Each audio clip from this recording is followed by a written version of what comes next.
Okay, so I want to just start with a viewer discretion is advised. If you don't like descriptions of terrible things happening to people's body parts, this is not a story for you. This is not for the faint of heart. This is not for the sensitive viewer. Go watch one of our history videos if you want that. But this is, if you want to watch this, just understand that you're going to be potentially a different person at the end of the story than you were at the beginning of the story. This is something powerful enough to change you. It starts really, an inconspicuous night. It's Yuletide. I'm working at a large student pub. And I'm sitting on my stool and I'm collecting, double time because it's Boxing Day. So, it's Yuletide. I'm having fun. Nobody's really there. All the kids are back home for Christmas. And I'm getting extra pay to sit there and do basically nothing. So I'm very, very happy at that moment. And it's like a bolt from the blue. These 4 fucking people come up to the gate. And I can't let them in because they're flying on fucking meth. How do you know that? Okay, well, there's something called horizontal gaze astigmas. It's roughly pronounced like that. It's basically they get like googly shaky eyes when they're on meth. They try to focus on you, but their eyes are like shaking. So that's what you look for with meth. But that's like all 4 of them freaking at it. So like guys, you can't come in. Why? Well, you're on meth. What am I going to do? Like, where am I going to draw the line? If I let you guys in here on meth, what am I not going to allow in this bar? And being methed out fucking people, they made the perfectly rational decision to rush my door and try and beat the shit out of me. Now, I don't know what I look like when you've been smoking meth and I'm swinging a stool at you. But it's got to be fairly intimidating because these guys ran out the gate.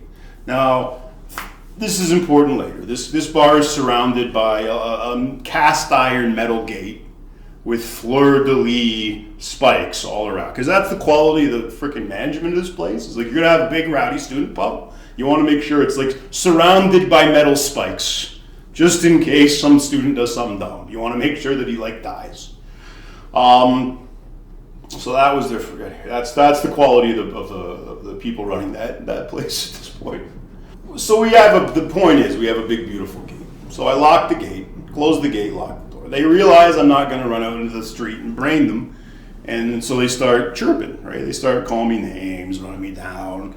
Again, this is just this is just a normal night's work stuff. Yeah, I've watched the Discovery Channel. Yeah, this is just, they're going to make some noise. You're going to ignore them. They're going to get bored. They're going to go to another bar. I call it letting the fire burn itself out. You kind of back away enough where you keep the gate locked. You back away to where they can't spit on you or anything. And you let them say their piece and then they leave. It's very easy. Now, as it happened tonight, a group of athletic, kind of jockish frat boys came down and they see that the gate is locked. And this is the bar that is open every day of the year. It's one of the things they made me work during a hurricane.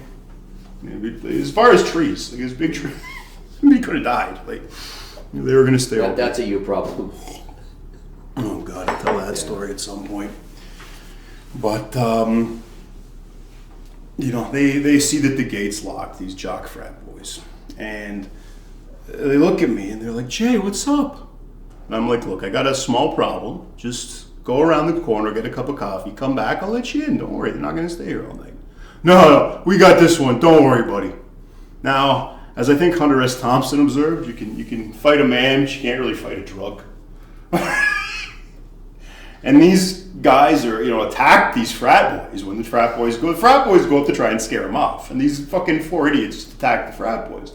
And the frat boys are initially shocked, but then there's more of them and they're bigger. And they start just knocking them down and, fucking these guys up. But they just keep getting up. Because they're on meth. One of them's got a fucking hematoma the size of a freaking half a cantaloupe in his forehead. The rest of them are fucked up. And again, because of it speaks to the quality of this bar. People are just showing up and lining up at the closed gate. As if there's not a little meth riot happening. They're just lining. So one of the frat guys ends up throwing one of these meth guys into the line. And the meth guy thinks he's getting jumped by the line, starts fighting the line. So now the line kicks off. And at this point, I call the police, and I say, "Yes, constable, there is a there's a group of people rioting that I've served absolutely zero alcohol to in front of my bar. Can you please come and deal with that? Now, at this point, the gate's staying locked no matter what, because the cops are coming, and if people that we've served alcohol to go and get involved in that riot, we're now liable for that riot. Right now, we're not. Right now, we haven't served any alcohol to these people. We can prove that we didn't from the cameras, but if I let people out to get involved, we're screwed. Little girl runs out. Now, it's about -10. It's Toronto in the winter. And this girl is in a little dress, spaghetti strap. She's got a tiny little leather jacket on, that barely covers anything, and she's in heels. And she starts screaming, "That's my brother! That's my brother! Let me out!" I'm like, "Look, nobody's getting out. If you really need to get out, there's a back door. Go out the back door, walk around. You can get involved in this, but nobody's headed out this way. I have to maintain some safety." She looks at me. She goes, "Fine. Now you get to see my pussy." Okay. I kind of look at her, and I'm like, I wasn't expecting that. It's like, okay, I look at her, I'm like, this is where I work. This is my job. Do I come down where you work and freaking threaten to whip my fucking dick out? And you're like, what the hell? I'm doing this for a living. We're on camera. Where's the decorum? And sure enough, she hikes up her little dress and she's got nothing on. And she starts climbing the gate. And she actually does quite well. She gets to the top of the gate and she throws one leg over. And then she slips. And she proceeds to take one of these cast iron fleur-de-lis in a very uncomfortable place. Now, for those of you that grew up south of a certain latitude, when a kid licks a metal pole in the winter, the mucous membrane freezes. And any mucous membrane does that, I found out that night. So she pulls herself off. She's bleeding horribly now. She's got the period from hell. She climbs down the other side of the fence, and her brother comes out of the meth riot, sees the blood dripping through his fucking sister's dress, and goes, "What happened?" And she points at me, and she goes, "His fault! He wouldn't open the gate!" He looks at me, goes, "It's your fault my sister's vag got torn up!" And proceeds to climb the gate and attack me. Now, I grew up wrestling, and the wrestling kind of kicked in. I did what's called a head and arm throw, or a scarf throw if you're into judo, and held him down. Now, I want to be very clear here. This is not legally a choke, what I did to this guy. At no point was his airway constricted. This is a perfectly legal position that I would be allowed to do on an Olympic wrestling mat, in international competition. It's called scarf lock, and when you raise up and put your weight on the guy's diaphragm, it could be potentially make it a little bit hard for him to draw breath if he's panicking and he doesn't really understand how to breathe in that situation. And it might be very uncomfortable having your head and arm squeezed at that point. So it certainly would be a lot of compression. It kind of lets them know it was boss, but it wasn't legally a choke. So this is not evidence of anything.